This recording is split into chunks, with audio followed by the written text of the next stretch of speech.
ನಮಸ್ಕಾರ ಗೆಳೆಯರೆ, ಸೆಲ್ಫಿ ಕ್ಲಾಸಸ್ಗೆ ಸ್ವಾಗತ. ನಾನು ನಾಗರಾಜ್. ಬನ್ನಿ ಗೆಳೆಯರೆ, ಇವತ್ತಿನ ಕ್ಲಾಸ್ನ ಸ್ಟಾರ್ಟ್ ಮಾಡೋಣ. ಗೆಳೆಯರೆ, ಇವತ್ತಿನ ಕ್ಲಾಸ್ನ ಸ್ಟಾರ್ಟ್ ಮಾಡೋದಕ್ಕಿಂತ ಮುಂಚೆ ಇನ್ನೂ ಯಾರ್ಯಾರು ನಮ್ಮ ಚಾನಲ್ನ ಸಬ್ಸ್ಕ್ರೈಬ್ ಮಾಡಿಲ್ಲ, ಲೈಕ್ ಮಾಡಿ, ಶೇರ್ ಮಾಡಿ, ಸಬ್ಸ್ಕ್ರೈಬ್ ಮಾಡೋದನ್ನ ಮರಿಬೇಡಿ. ಬೆಲ್ ಬಟನ್ನ ಒತ್ತಿ ಗೆಳೆಯರೆ, ಯಾಕಂದ್ರೆ ನಾವು ಅಪ್ಲೋಡ್ ಮಾಡುವಂಥ ವಿಡಿಯೋಗಳ ನೋಟಿಫಿಕೇಶನ್ ತಮಗೆ ಬರ್ತಾ ಇರುತ್ತೆ. ಅದೇ ರೀತಿ ಈ ಹಿಂದೆ ಕೂಡ ನಾವು ವಿಡಿಯೋಗಳನ್ನು ಅಪ್ಲೋಡ್ ಮಾಡಿದ್ದೀವಿ. ಅಪ್ಲೋಡ್ ಮಾಡಿರೋ ವಿಡಿಯೋಗಳ ಲಿಂಕ್ಗಳನ್ನು ಈ ಕೆಳಗೆ ಡಿಸ್ಕ್ರಿಪ್ಷನ್ ಬಾಕ್ಸಲ್ಲಿ ಕೊಟ್ಟಿದ್ದೀನಿ, ನೋಡಿ ಚೆಕ್ ಮಾಡ್ಕೊಳ್ಳಿ. ಬನ್ನಿ ಹಾಗಾದರೆ ಸ್ಟಾರ್ಟ್ ಮಾಡೋಣ. ಗೆಳೆಯರೆ, ಇವಾಗ ನಾವು ಮಧ್ಯಕಾಲೀನ ಭಾರತದ ಇತಿಹಾಸವನ್ನು ನಾವು ನೋಡ್ತಾ ಇದ್ದೀವಿ. ಮಧ್ಯಕಾಲೀನ ಭಾರತದ ಇತಿಹಾಸದಲ್ಲಿ ಪ್ರಮುಖವಾಗಿ 2 ಹೊಸ ಮತಗಳ ಉದಯ ಆಗುತ್ತೆ. ಅದರಲ್ಲಿ ಒಂದು ಕ್ರೈಸ್ತ ಧರ್ಮದ ಕ್ಲಾಸನ್ನು ಆಲ್ರೆಡಿ ನಾನು ಮಾಡಿದ್ದೀನಿ. ಇವಾಗ ಎರಡನೇದು ಇಸ್ಲಾಂ ಧರ್ಮದ ಕ್ಲಾಸನ್ನು ನಾನು ಮಾಡ್ತಾ ಇದ್ದೀನಿ. ಯಾಕಂದರೆ ಕಾಂಪಿಟೇಟಿವ್ ಎಕ್ಸಾಮ್ಸ್ಗಳಿಗೆ ಅಥವಾ ಏನು ಸ್ಪರ್ಧಾತ್ಮಕ ಪರೀಕ್ಷೆಗಳಿಗೆ ಬೇಕಾದಂಥ ಮುಖ್ಯಾಂಶಗಳನ್ನು ನಾವು ಮಾಡ್ತಾ ಇದ್ದೀವಿ. ಸೊ ಬನ್ನಿ ಹಾಗಾದರೆ ಸ್ಟಾರ್ಟ್ ಮಾಡೋಣ. 2 ಇಸ್ಲಾಂ ಧರ್ಮದ ಉದಯ ಆಗುತ್ತೆ ಮಧ್ಯಕಾಲೀನ ಭಾರತದ ಇತಿಹಾಸದಲ್ಲಿ. ಸೊ ಮೊದಲನೇದ್ದು ಫಸ್ಟ್ ಪಾಯಿಂಟ್, ಇಸ್ಲಾಂ ಧರ್ಮದ ಸ್ಥಾಪಕರು ಯಾರಪ್ಪ ಅಂದರೆ ಮೊಹಮ್ಮದ್ ಪೈಗಂಬರ್ ರವರು. ಪಾಯಿಂಟ್ ನಂಬರ್ 2, ಮೊಹಮ್ಮದ್ ಪೈಗಂಬರ್ ರವರ ಜನನ ಯಾವಾಗ ಆಗುತ್ತೆ ಅಂದರೆ ಕ್ರಿಸ್ತ ಶಕ 570ರಲ್ಲಿ ಮೊಹಮ್ಮದ್ ಪೈಗಂಬರ್ ಅವರ ಜನನ ಆಗತ್ತೆ ಗೆಳೆಯರೆ. ಪಾಯಿಂಟ್ ನಂಬರ್ 3, ಮೊಹಮ್ಮದ್ ಪೈಗಂಬರ್ ಅವರು ಜನಿಸಿದ ಸ್ಥಳ ಯಾವುದಪ್ಪ ಅಂದರೆ ಮೆಕ್ಕಾದಲ್ಲಿರುವ ಖುರೋಶಿ ಪಂಗಡ. ಓಕೆ, ಮೆಕ್ಕಾದಲ್ಲಿರುವ ಖುರೋಶಿ ಪಂಗಡದಲ್ಲಿ ಮೊಹಮ್ಮದ್ ಪೈಗಂಬರ್ ಅವರ ಜನನ ಆಗತ್ತೆ ಗೆಳೆಯರೆ.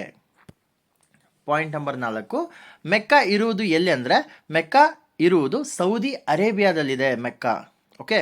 ಪಾಯಿಂಟ್ ನಂಬರ್ 5, ಮೊಹಮ್ಮದ್ ಪೈಗಂಬರ್ ಅವರ ಜನ್ಮದಿನದ ನೆನಪಿಗಾಗಿ ಈದ್ ಮಿಲಾದ್ ಆಚರಣೆ ಮಾಡ್ತಾರೆ. ಓಕೆ, ಜಗತ್ತಿನಾದ್ಯಂತ ಮೊಹಮ್ಮದ್ ಪೈಗಂಬರ್ ಅವರ ಜನ್ಮದಿನ ನೆನಪಿಗಾಗಿ ಈದ್ ಮಿಲಾದನ್ನು ಆಚರಣೆಯನ್ನು ಮಾಡ್ತಾರೆ ಗೆಳೆಯರೆ. ಪಾಯಿಂಟ್ ನಂಬರ್ 6, ಮೊಹಮ್ಮದ್ ಪೈಗಂಬರ್ ಅವರ ತಂದೆ ತಾಯಿ ಯಾರಪ್ಪ ಅಂದರೆ ಮೊಹಮ್ಮದ್ ಪೈಗಂಬರ್ ಅವರ ತಂದೆ ಅಬ್ದುಲ್ಲಾ, ತಾಯಿ ಅಮೀನಾ. ಓಕೆ.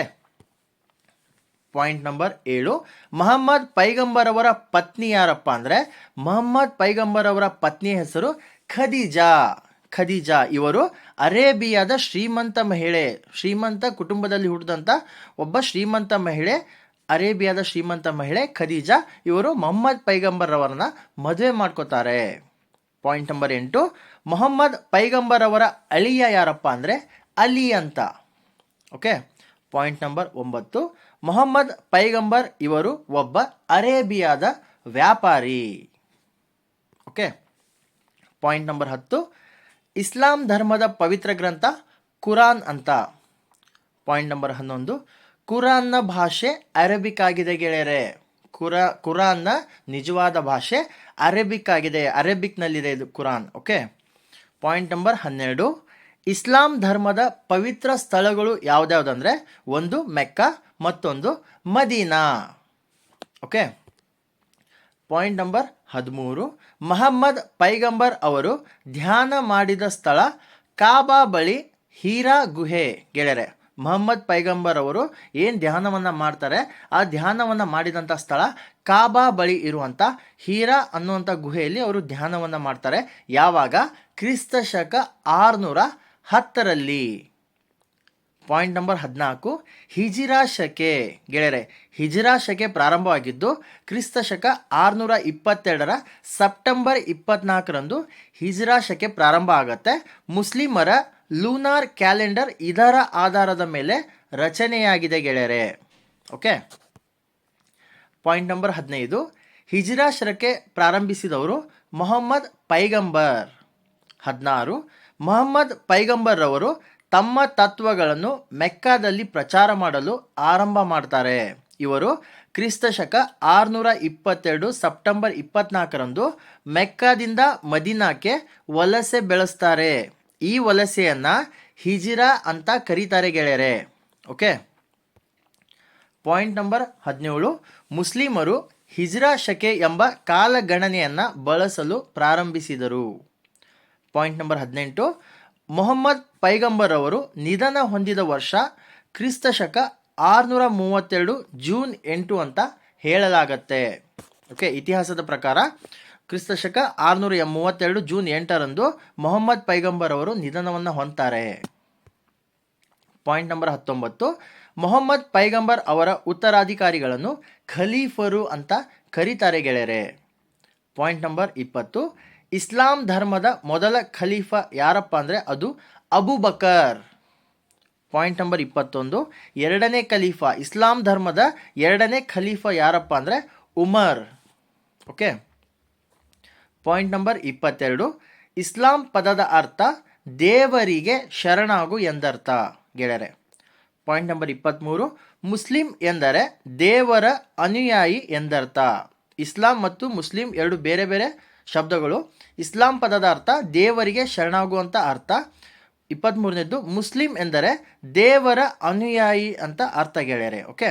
24, ಇಸ್ಲಾಂ ಕಾನೂನಿನ ಗ್ರಂಥ ಯಾವುದಪ್ಪ ಅಂದರೆ ಶರಿಯತ್ ಅಂತಾರೆ. ಕೆಲವು ಇಸ್ಲಾಂ ದೇಶಗಳಲ್ಲಿ ಶರಿಯತ್ ಕಾನೂನು ಜಾರಿಯಲ್ಲಿದೆ. ಸೊ ಶರಿಯತ್ ಕಾನೂನು ಇದೇನಪ್ಪ ಅಂದರೆ ಇಸ್ಲಾಂ ಕಾನೂನಿನ ಗ್ರಂಥ ಅಂತ. ಓಕೆ ಗೆಳೆಯರೆ, ಇಸ್ಲಾಂ ಧರ್ಮದ 5 ಆಚರಣೆಗಳು ಪ್ರಮುಖವಾದದ್ದು. ಈ 5 ಆಚರಣೆಗಳು ಯಾವ್ದ್ಯಾವುದು ಅಂತ ನೋಡೋಣ ಬನ್ನಿ. ಮೊದಲನೇದು ಕಲಿಮಾ. ಕಲಿಮಾ ಅಂದರೆ ಅಲ್ಲಾನಲ್ಲಿ ಮಾತ್ರ ನಂಬಿಕೆ, ಮೊಹಮ್ಮದರು ಅವರ ಪ್ರವಾದಿಗಳು. ಎರಡನೇದ್ದು ನಮಾಜ್. ನಮಾಜ್ ಅಂದರೆ ಪ್ರತಿದಿನ 5 ಬಾರಿ ಕಾಬಾದ ಕಡೆಗೆ ಮುಖ ಮಾಡಿ ಅಲ್ಲಾನಿಗೆ ಪ್ರಾರ್ಥನೆ ಮಾಡುವುದು ಅಂತ ಅರ್ಥ. ಓಕೆ. ಮೂರನೇದ್ದು ರೋಜಾ. ರೋಜಾ ಅಂದರೆ ರಂಜಾನ್ ತಿಂಗಳಲ್ಲಿ ಉಪವಾಸ ಮಾಡುವುದಕ್ಕೆ ರೋಜಾ ಅಂತ ಕರೀತಾರೆ. 4, ಜಕಾತ್. ಜಕಾತ್ ಅಂದರೆ ಬಡವರಿಗೆ ತಾನು ದುಡಿದ 1/4 ಭಾಗ, ತಾನು ದುಡಿದ 4 ಭಾಗಗಳಲ್ಲಿ, ತಾನು ದುಡಿದ ಹಣದಲ್ಲಿ 4 ಭಾಗಗಳನ್ನು ಮಾಡಿ ಅದರಲ್ಲಿ 1 ಭಾಗ ದಾನ ಮಾಡೋದು ಅಂತ, ಅದನ್ನು ಜಕಾತ್ ಅಂತ ಕರೀತಾರೆ. ಓಕೆ. 5ನೇದ್ದು ಹಜ್. ಹಜ್ ಅಂದರೆ ಜೀವನದಲ್ಲಿ 1 ಸಲವಾದರೂ ಮೆಕ್ಕಾ ಯಾತ್ರೆಯನ್ನು ಕೈಗೊಳ್ಳಬೇಕು, ಇದನ್ನು ಹಜ್ ಅಂತ ಕರೀತಾರೆ.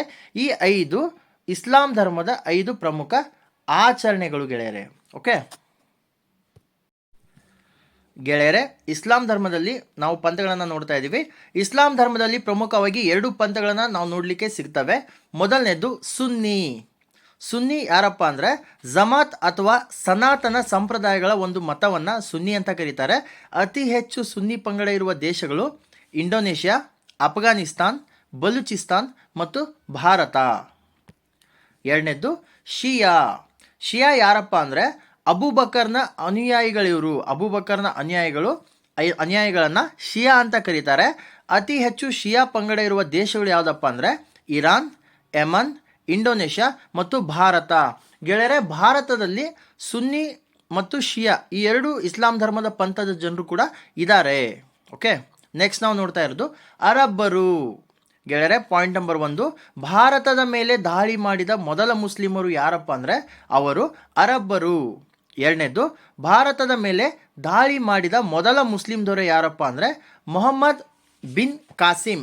ಇವನು ಭಾರತದ ಮೇಲೆ ಮೊದಲಿಗೆ ದಾಳಿಯನ್ನು ಮಾಡ್ತಾನೆ. ಮೊದಲ ಮುಸ್ಲಿಂ ದೊರೆ, ಭಾರತದ ಮೇಲೆ ದಾಳಿ ಮಾಡಿದಂಥ ಮೊದಲ ಮುಸ್ಲಿಂ ದೊರೆ ಯಾರಪ್ಪ ಅಂದರೆ ಮೊಹಮ್ಮದ್ ಬಿನ್ ಕಾಸಿಂ. ನೆನ್ಪಿಟ್ಕೊಳ್ಳಿ. ಓಕೆ ಗೆಳೆಯರೆ, ನಮ್ಮ ವಿಡಿಯೋಗಳು ತಮಗೆ ಇಷ್ಟವಾದಲ್ಲಿ ಲೈಕ್ ಮಾಡಿ, ಶೇರ್ ಮಾಡಿ, ಸಬ್ಸ್ಕ್ರೈಬ್ ಮಾಡೋದನ್ನು ಮರಿಬೇಡಿ. ಬೆಲ್ ಬಟನ್ನ ಒತ್ತಿ ಗೆಳೆಯರೆ, ಯಾಕಂದರೆ ನಾವು ಅಪ್ಲೋಡ್ ಮಾಡೋಂಥ ವಿಡಿಯೋಗಳ ನೋಟಿಫಿಕೇಶನ್ ತಮಗೆ ಬರ್ತಾ ಇರುತ್ತೆ. ಅದೇ ರೀತಿ ನಾವು ತಿಳಿಸ್ಕೊಟ್ಟಂಥ ಮಾಹಿತಿಗಳ ಬಗ್ಗೆ ಅಥವಾ ನಮ್ಮ ಕ್ಲಾಸ್ಗಳ ಬಗ್ಗೆ ಏನಾದರೂ ಅಭಿಪ್ರಾಯಗಳು ಅಥವಾ ಕಮೆಂಟ್ಗಳಿದ್ದಲ್ಲಿ ದಯವಿಟ್ಟು ಕಮೆಂಟ್ ಸೆಕ್ಷನಲ್ಲಿ ಕಮೆಂಟ್ ಮಾಡಿ. ನಾವು ನಿಮ್ಮ ಕಮೆಂಟ್ಗಳನ್ನು ನೋಡ್ತೀವಿ ಗೆಳೆಯರೆ. ಮತ್ತೆ ನಾವು ಮುಂದಿನ ಕ್ಲಾಸಲ್ಲಿ ಭೇಟಿಯಾಗೋಣ. ಧನ್ಯವಾದಗಳು ಗೆಳೆಯರೆ.